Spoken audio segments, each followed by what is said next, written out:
안녕하세요. 하루 종시 중요한 이슈들을 체크해보는 마감 시황 시작해보도록 하겠습니다.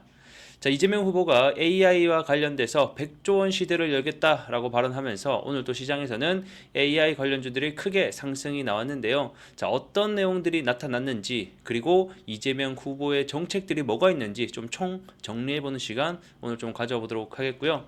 자, 이어서 조선이 다시 한 번 더 슈퍼 사이클을 갈 수 있는 좀 중요한 내용들이 나왔습니다. 자, 과연 어떠한 내용들이 오늘 또 나타났는지 관련된 내용들 영상을 통해서 바로 확인해 보시죠.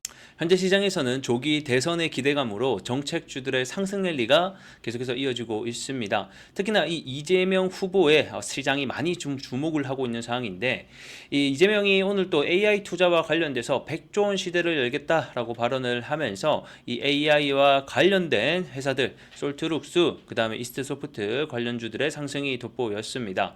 자, 그리고 이재명 후보는 대선 출마를 공식화한 뒤에 첫 공개 일정으로 바로 이 퓨리오사 AI라는 회사를 방문을 했는데, 이 회사 같은 경우에는 현재 국내에서 엔비디아와 유일하게 경쟁할 수 있는 기술력을 가진 AI 반도체 회사입니다. 최근에 또 메타가 1조 2천억 원의 인수 제안을 하기도 했었는데 거절을 한 회사기도 하죠. 결국 이런 기술력을 가진 회사에게 이재명은 방문을 해서 이런 정부 측에서는 계속해서 좀 지원을 해주겠다라는 의지를 표명한 것으로 보여집니다. 그래서 이재명이 첫 공개 일정으로 이런 회사를 방문하다 보니까 이런 퓨리오사 관련주들의 오늘 상승이 특히나 또 보였는데, DSC 인베스트먼트는 오늘 점상으로 시작을 했습니다. 퓨리오사의 지분을 10% 보유하고 있다라는 얘기가 들려왔고, TS 인베스트먼트도 상한가 퓨리오사의 지분을 한 7% 가까이 보유, 나머지 토마토 시스템 역시 지분을 보유하고 있다는 소식을 통해서 관련주들의 상승이 나타났습니다. 자, 그래서 시장에서는 이재명의 당선 가능성이 현재 좀 높다 보니까 이재명 표 관련된 정책들을 주목을 하고 있습니다. 그래서 이재명 후보는 도대체 어떤 정책을 내세우고 있는지 관련된 정책을 좀 정리할 필요가 있겠죠. 우선 자산이즘 정책부터 함께 봅시다. 자, 재생에너지를 생산 활용을 해야 된다. 그를 위해서는 에너지 고속도로를 건설해야 된다라고 하면서 최근에 이 에너지 고속도로 관련주들의 상승이 나타났습니다. 뭐 세명전기라던가 다른 회사들, 그래서 관련주들 좀 정리를 해놓을 필요가 있을 것 같고요. 그 다음에 K 엔비디아, 요게 이제 방금 보신 퓨리오사 AI입니다. 그래서 이러한 기술력을 가진 스타트업들을 육성해야 된다라고 주장을 하는 거고, 국가적으로 AI 데이터 센터를 구축해야 된다. 이렇게 하면 이제 전선, 구급류 이런 회사들도 정리를 해놓을 필요가 있겠죠. 자, 그 다음에 소상공인 손실 보상, 그 다음에 상생 소비 쿠폰, 이쪽은 이제 지역 화폐겠죠. 지역 화폐들 관련주들 정리해 놓으셔야 됐고요. 그 다음에 바이오 특화 펀드, 바이오 생태계 강화, 그래서 바이오 관련주들, 여기 안에서도 좀 기술력이 있는 회사들, 그리고 최근에 임상이 가까워진 회사들, 또는 AI와 접목이 가능한 바이오 회사들. 그래서 최근에 의류 AI가 시장에서 조금 큰 상승을 나타내주고 있죠. 그래서 이런 회사들도 볼 필요 있겠다. 자, 그리고 이제 드론, 로봇, 장비, 현재 시장에서 AI가 주도를 하고 있는데 아직까지 시세가 좀 덜 나온 쪽이 있다라고 하면 바로 이 방위 산업과 관련된 드론, 뭐 로봇, 이쪽이 시세가 조금 덜 나왔어요. 그래서 이쪽도 함께 보시는 것도 좋은 방법이 될 것 같습니다. 그래서 최근에 이재명이 마중물 펀드라고 해서 국가주도 펀드를 조성 중에 있다라고 얘기도 했었죠. 자, 거기에 들어가는 7가지의 분야 제가 소개시켜 드렸는데 다시 한번 보겠습니다. 첫 번째 인공지능 AI, 두 번째 바이오 헬스, 세 번째 컬처 앤 콘텐츠. 그래서 최근에 이 K 콘텐츠 밀겠다 해서 콘텐츠 관련주들 상승이 많이 나왔죠. 그리고 세 번에 국방, 4번에 국방, 디펜스, 그 다음에 에너지, 6번에 팩토리 자동화. 그래서 자동화 팩토리 관련된 회사들이 몇 가지 있어요. 그래서 이런 회사들도 보시면 좋을 것 같고, 마지막 글로벌 공급망, 이렇게까지 7개의 펀드를 조성하겠다라고 얘기를 하고 있어요. 결국 이쪽 산업으로 투자를 진행하겠다라는 얘기가 될 것 같고, 정책은 결국 이 현재 섹터에서 순환매가 돌아 나갈 가능성이 굉장히 높다라고 보시면 될 것 같습니다. 그래서 현재 또 일정이 하나 있는 게 이재명 표 대선 정책팀이라고 불리는 싱크탱크가 16일 날 또 출범식을 가질 것으로 예정이 되어 있죠. 그래서 또 공약과 관련된 내용이 나타날 수 있으니 참고하시면 좋을 것 같습니다.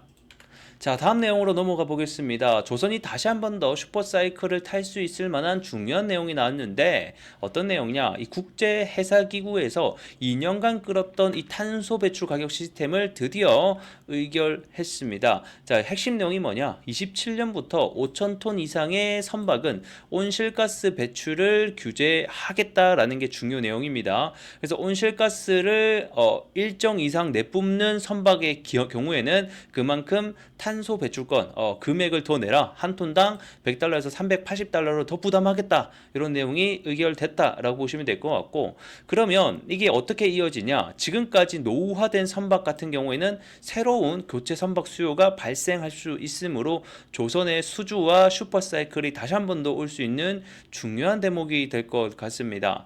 근데 이제 여기서 우리가 좀 생각을 해봐야 되는 게 뭐냐면 이게 선박을 바로 바꾸기가 좀 어렵단 말이에요. 왜냐면 돈이 많이 들어가기 때문에. 그래서 결국에는 새로운 선박 교체도 발생하겠지만 지금 현실적으로 봤을 때는 고탄소 연료에서 벗어나서 저탄소 대체 연료로 전환될 가능성이 높기 때문에 선박 개조가 일어날 확률이 꽤나 높아졌다라고 보시면 될 것 같습니다. 그래서 27년부터 일단 우선 시행이기에 교체 선박 수요가 바로 이루어지기보다는 이런 고탄소 연료에서 벗어나서 어쨌든 간에 저탄소로 전환을 해야 되잖아요. 그러면 이런 대체 연료에 대한 전환이 발생할 수 있다. 그러기 위해서는 선박 개조로 이어질 가능성이 꽤나 있다라고 보시면 될 것 같습니다.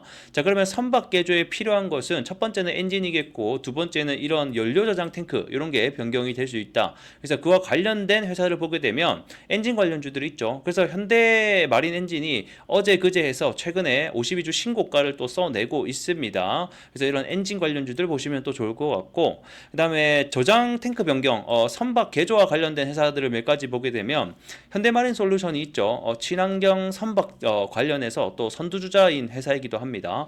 그리고 두 번째는 한국화분인데 많이들 알고 계실 거라고 생각됩니다. LNG선 운반 수요가 증가함에 따라서 그러니까 보냉제 수요가 함께 증가할 수 있는데 결국에는 이 LNG 추진선으로 개선하려면 이 극저온 탱크로 변경을 해야 되는데 이 과정에서 이 초저온 보냉제가 필수적으로 사용되기 때문에 관련 회사다. 그리고 마지막 세진중공업은 또 연료 탱크를 주력적으로 또 생산을 하고 있기 때문에 LNG나 아모니아 이와 관련돼서 교체 수요가 발생할 수 있다는 점 알고 계시면 좋을 것 같습니다. 자, 오늘 영상은 여기서 마무리해 보도록 하겠고요. 도움이 되셨으면 좋아요 한 번씩 부탁드리면서 전 또 다음 시간 여러분들께 인사드리겠습니다. 고맙습니다.